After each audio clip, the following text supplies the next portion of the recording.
Bonjour à tous et bienvenue sur ma chaîne YouTube pour une présentation d'un nouveau livre. Le titre Propaganda, comment manipuler l'opinion en démocratie.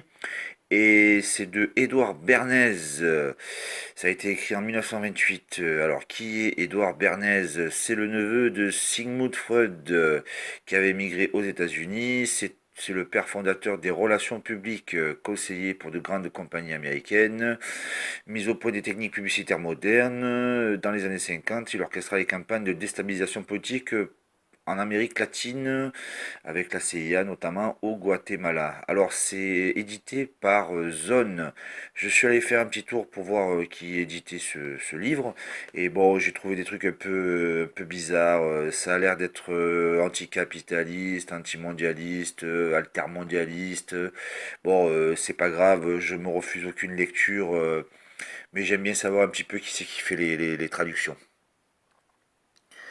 Donc de quoi ça parle ce livre? Alors, pour recontextualiser, hein, à l'époque, à la fin du 19e siècle, il y a des grandes compagnies qui ont pris le pouvoir, notamment la Standard Oil Company de Rockefeller, qui en fait accablait les ouvriers. Et l'auteur se réfère aux travaux de Edward Zinn, qui avait fait un livre, l'histoire des États-Unis, un truc comme ça. Je l'ai lu, il était passionnant. C'est sur les luttes syndicales et ce qui avait amené les revendications des ouvriers, parce qu'à l'époque, c'était vraiment de l'esclavage. Donc ces grandes sociétés, elles ont appelé Eldor Bernays pour en fait relancer la consommation et puis surtout avoir des nouveaux marchés. Il y a un exemple qui est très intéressant. Ils expliquent que ils se sont servis en fait des médias. Bon, ça c'est la propagande depuis toujours, hein. Et ils expliquent en fait ce qui a déclenché. Il y a donc un événement sur le tabagisme et ils voulaient en fait faire fumer les femmes. Donc en fait ils ont demandé à des mouvements féministes d'amener des cigarettes cachées dans leurs vêtements. Et quand les médias en fait ont commencé à parler avec les féministes, et les féministes ont toutes sorti leurs cigarettes, et ce qui a fait le tour des médias pour lancer en fait la mode, c'est là que ça a commencé le tabac pour les femmes.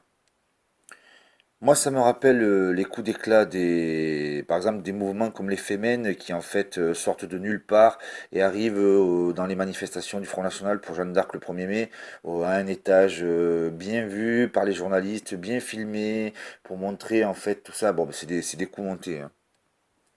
Donc, dans ce contexte de revendication sociale, syndicale, les riches avaient compris qu'il fallait qu'ils se protègent des populations parce que ils risquaient de les renverser un jour ou l'autre.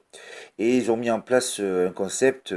Ils ont dit il faut que les gouvernés acceptent les gouvernants. Donc, ils ont mis une personne qui représentait les peuples en fait, pour les duper. Bon, ça c'est connu et c'est marrant parce que même aujourd'hui, on a le même concept, même 100 ans après, ça n'a pas changé. Bon, alors de quoi ça parle? Et eux, ils appellent ça le gouvernement invisible. Vous voyez, donc déjà 100 ans avant, ils disaient le gouvernement invisible, on est en plein dans la conspiration, hein.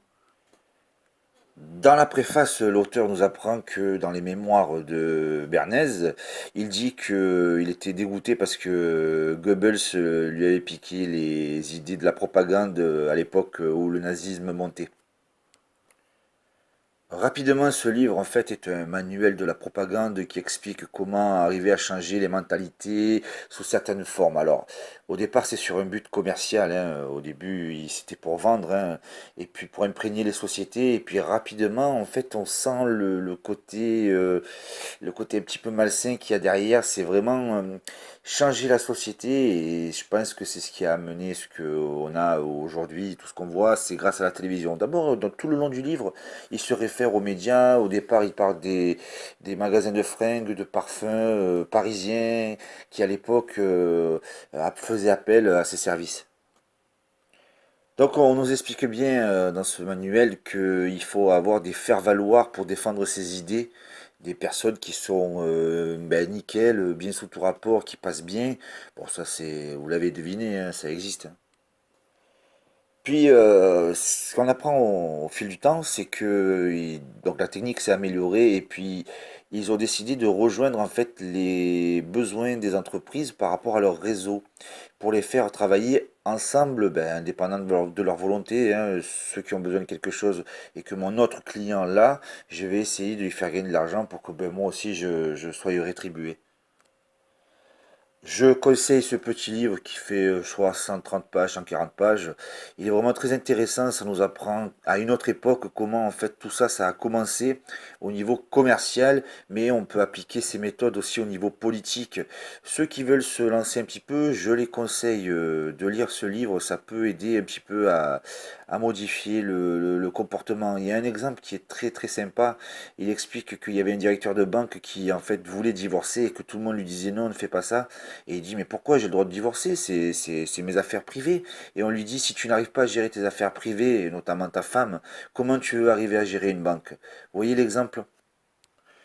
Si cette lecture vous a plu, je vous conseille de mettre un pouce bleu, de vous abonner à ma chaîne, de la faire partager. Et je vous laisse pour une prochaine vidéo. Allez les amis, au revoir.